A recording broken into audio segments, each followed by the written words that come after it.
Olá meninas, tudo bem? Sejam bem-vindas novamente ao meu canal. Meu nome é Bia Ferronato, eu falo aqui sobre real vivência do lar, na perspectiva de maternidade, casamento e feminilidade. Se você ainda não me acompanha no Instagram, me acompanha lá, por mais que eu tenha dado uma pausa por lá, tem muito conteúdo legal. Tô me reorganizando ainda para voltar às produções por lá. Meu cenário aqui tá diferente, porque eu tô passando uma semana de férias na casa dos meus pais. Meninas estão aqui com as avós, curtindo. E, enfim, vamos pro vídeo de hoje.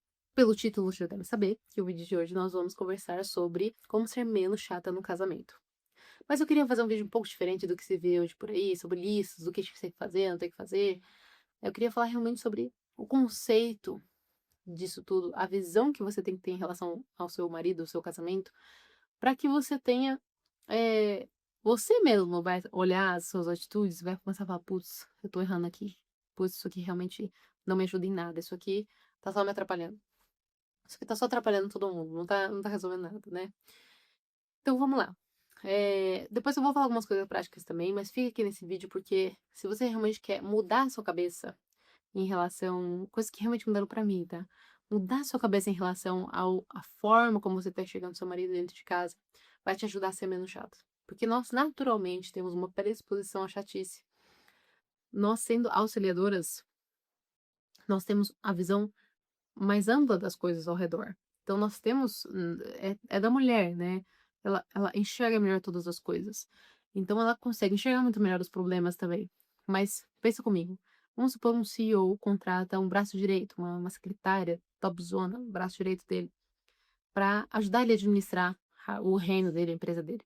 Se essa pessoa ficar constantemente criticando, criticando, criticando e mostrando todos os problemas que ele tem, ele vai mandar ele embora.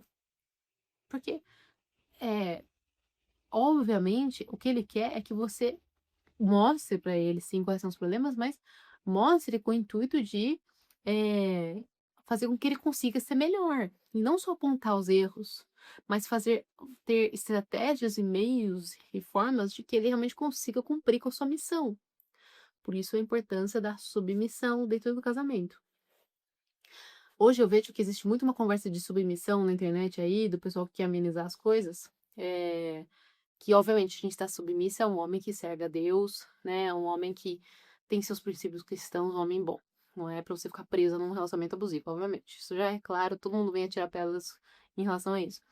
Mas, estando em submissão, submissão não é um jeitinho pra você ter as coisas que você quer. Eu vi uma vez um podcast de uma psicóloga cristã falando isso, falou: "Não, submissão, é a última palavra é dele, mas você dá seus jeitinhos ali pra ele fazer o que você quer. Então eu queria ir no tal lugar, eu sabia que ele não ia querer, mas eu fiz um jeito, um jeitinho de pô, espera aí, se você tá num lugar que você sabe que seu marido não quer, não vai. A submissão é realmente estar submissão e a última palavra é dele. Não faça, não faça. Então não é uma forma de você conseguir o que você quer do seu marido, não, é realmente você pensar atenção, fazer de tudo para que a missão dele seja cumprida, porque obviamente isso vai beneficiar você também, vai beneficiar sua família. Então é você ser a principal auxiliadora para que a missão seja feita. Então, já começa por aí. As pessoas, quando a gente critica muito, a gente não considera que cada um de nós tem uma curva de crescimento e melhora única. Então, quando, nós estamos, criticando o nosso marido, normalmente a crítica é para algo que nos incomoda. Nos está incomodando, tipo, nos está atrapalhando na nossa vida, no nosso dia a dia, né, uma coisa bobinha assim, principalmente. Normalmente é coisas bobas, inclusive. Então, o que nos está incomodando da atitude dele. E a gente não enxerga a crítica como uma melhora da curva de crescimento dele, né. E ele vice-versa. Então ele também enxerga você, ele deve enxergar você como você tendo o seu potencial seu, é isso que é amar a pessoa. Então quando nós estamos corrigindo nossos filhos, a gente não corrige eles porque aquilo está nos incomodando. A gente deve corrigir nossos filhos porque aquilo é errado, aquilo vai fazer mal para eles. Mesma coisa em relação a nossos de formas diferentes, obviamente, mas a mesma coisa em relação à forma como a gente ama os nossos maridos.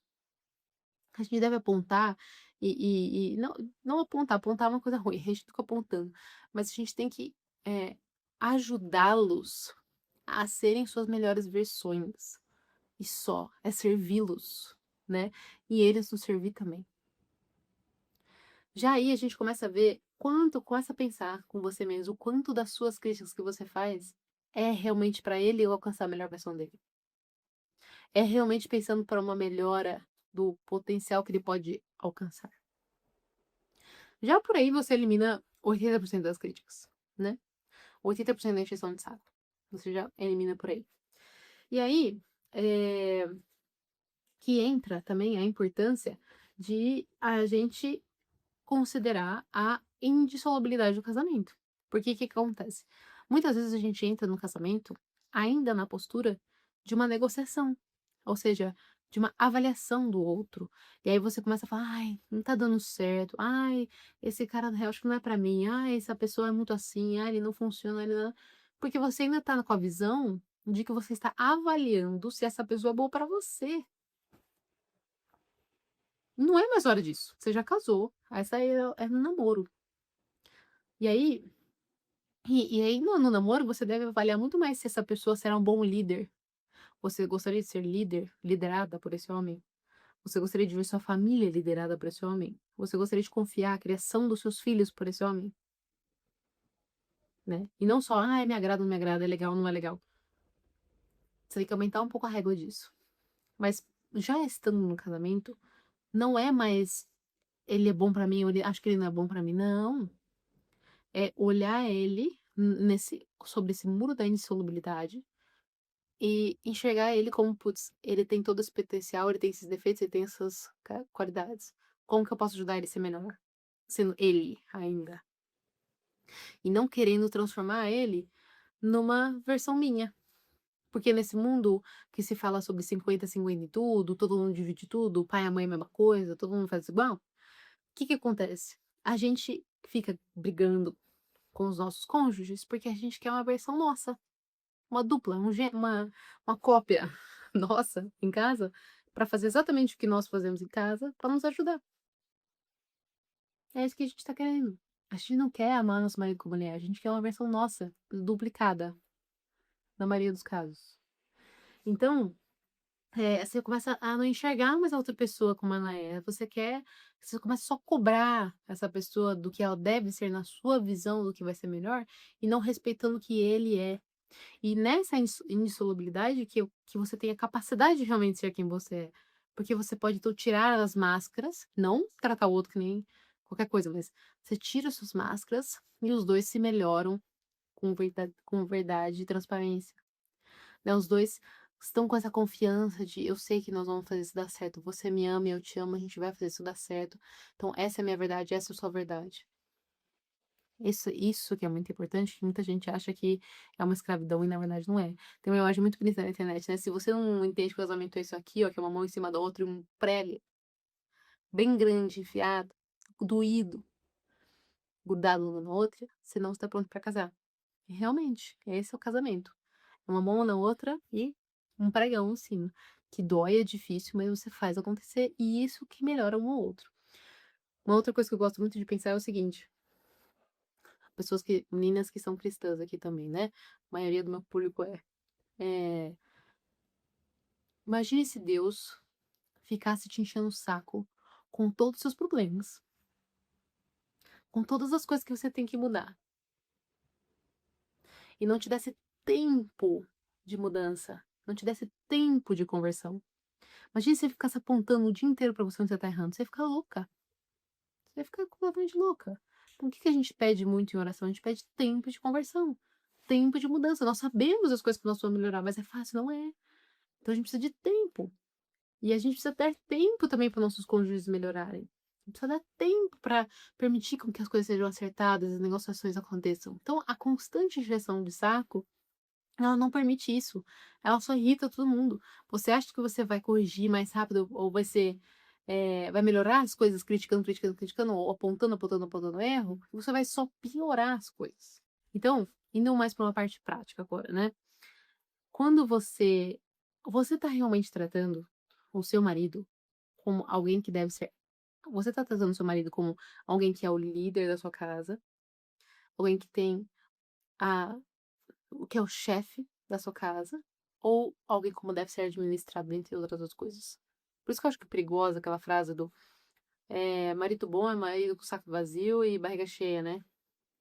E, sim, isso é bom, não acho ruim, isso é ótimo, mas a gente tem que tomar cuidado para não se colocar, colocar nosso marido numa postura de animal dentro de casa. Garantir suas necessidades animalescas e pronto, acabou. Agora eu quero fazer minhas coisas. Agora ele tá satisfeito lá do jeito que ele precisa. Agora eu vou fazer o que eu quero. Agora eu vou continuar dominando aqui, fazendo gestão da minha casa. E ele é um negócio ali que tá no meio que eu tô gestionando, além dos meus filhos. Você entende? Tem que tomar muito cuidado com isso, porque nós, como nós somos normalmente as gestoras do lar, a gente começa a dominar tudo e esquece que, na verdade, nós estamos dominando tudo para que nosso marido possa exercer a missão dele, garantindo que ele possa crescer na missão dele, né? E automaticamente melhorar todo o relacionamento como um todo, né? Então a gente esquece isso, a gente vai fazendo, é, fazendo, acabando controlando, querendo controlar tudo e tirando essa postura, né? De realmente alguém que vai conquistar as coisas, alguém que vai querer prover, alguém que vai querer cuidar. Porque se você tá tratando cada vez mais como alguém que deve ser corrigido, cada vez menos ele vai ter essa vontade de ser solucionador, de ser alguém que resolve, alguém que te ajuda, alguém que facilita a sua vida. Porque se nunca tá bom, cada vez menos ele vai querer fazer. Então, é, coisas práticas, por exemplo, que são pequenas, mas depois que você vai tendo essa mentalidade, você, putz, eu encho muito o saco. Tipo assim, você vai andar de carro com seu marido, você fica, para aqui, vira direita, esse caminho é ruim. Estaciona nesse lugar, não, essa vaga é muito ruim, não, eu não quero aqui, tá, tá, tá, tá. Deixa ele fazer as coisas quieta. Não precisa falar nada. Vou te propor um desafio. A próxima vez que você entrar no carro, tenta não falar em nada. Obviamente conversando com ele, mas assim, tenta não dar ordem em nada. Relaxe completamente. A próxima vez que você for no restaurante com seu marido, não fale nada. Nem mesmo peça o cardápio ou peça o pedido. Converse com ele sobre amor, eu vou querer esse prato aqui. Feche o cardápio e não fale mais nada. Não chame garçom. Não escolha a mesa. Ah, mas ele não vai fazer nada, então deixa eu não fazer nada. Fico olhando cara de paisagem, assim. Você pode pedir a mesa pra gente? No máximo, se você vê que o negócio tá muito parado, você fala. Você pode pedir, por favor, a mesa pra gente? De uma maneira doce, né? Não, tipo, jogando na cara. Você vai pedir na mesa ou não vai? Não, não adianta fazer isso também. Você também tem que estar disposta a realmente soltar o controle. Deixe o controle. Então, eu te proponho a fazer isso. Te proponho a também, na sua casa, quando você pedir ajuda pra alguma coisa, e ele topar ajudar alguma coisa, não comentar nada. Zero. Amor, você pode dobrar as roupas e guardar no armário? Dobrou as roupas e guardar no armário? Pode ser o pior jeito que for. Amor, obrigada que você fez. Nossa, me ajuda muito. Ando muito cansada. Me ajuda, viu? Obrigada. Você consegue fazer isso? Te proponho esse tipo de comportamento dentro da sua casa, pra você ver se não vai dar um choque de realidade pra você ver, começar a ver como que você tá provavelmente muito mais chata no dia a dia do que o normal, do que assim, o aceitável, né? Porque, igual a gente fala, chata nós somos, porque, igual eu falei, nós vamos ser sempre as mulheres sempre serão a pessoa do casal que enxerga as coisas com mais facilidade, sabe apontar o seu problema, né? Enxerga, ela tem um mapão, o cara é muito visão única, a gente tem um mapão na mão. Então, a gente já é automaticamente mais chato porque a gente tem esse papel. Então, a gente tem que tomar cuidado com esse papel para não destruir a vontade do nosso líder de fazer as coisas que têm que ser feita, né? Porque a gente não pode ter todo o papel, gestionar tudo e ainda ter que fazer a grande missão. A gente não dá conta, é muita coisa. Então, a gente não pode destruir o papel do nosso marido nisso. A gente tem que tomar muito cuidado com esse papel que nós temos. A gente critica demais, essa crítica constante, encheção de saco, a gente não está considerando 2 pessoas que têm suas respectivas curvas de crescimento e tem a possibilidade de ajudar o outro a alcançar a sua curva de crescimento, não em relação a você, mas em relação a ele. Quando os 2 fazem isso, os 2 melhoram e o relacionamento vai melhorando automaticamente. Outra coisa, não trate seu marido como algo a ser administrado na sua casa. Você precisa tratar seu marido como um líder na sua casa. Você realmente está dando postura, possibilidade dele comandar. Pare de dar ordem, né? Para de dar ordem em relação às coisas. Deixe as coisas acontecerem. Agradeça quando as coisas são feitas. Seja grata. E principalmente, é, por último, além de deixar que ele solucione, né, permita que ele solucione os problemas para você, agradeça, se mostre grata. Mostre no seu comportamento que você é grata por ele ter escolhido você, por ele estar escolhendo sua família, por vocês estarem vivendo isso juntos. Gente, só isso hoje é uma coisa tão rara no mundo, que hoje os homens casam e não são minimamente valorizados por terem assumido a decisão de um casamento, a decisão de prover, a decisão de tomar conta de uma família. Então, você está se mostrando grata por essa decisão dele? Você está se mostrando honrada por isso? Tá dando prazer para ele em ter tomado essa decisão? Ou tá botando na cabeça dele, tipo, nossa, o que que eu fui fazer? Onde foi me botar? Ou você tá botando na cabeça dele, tipo, nossa, foi a melhor decisão da minha vida. O que que seria de mim sem essa mulher? Então é isso, gente. O vídeo já deu enorme aqui. Espero que vocês tenham gostado dessa conversa e até o próximo vídeo.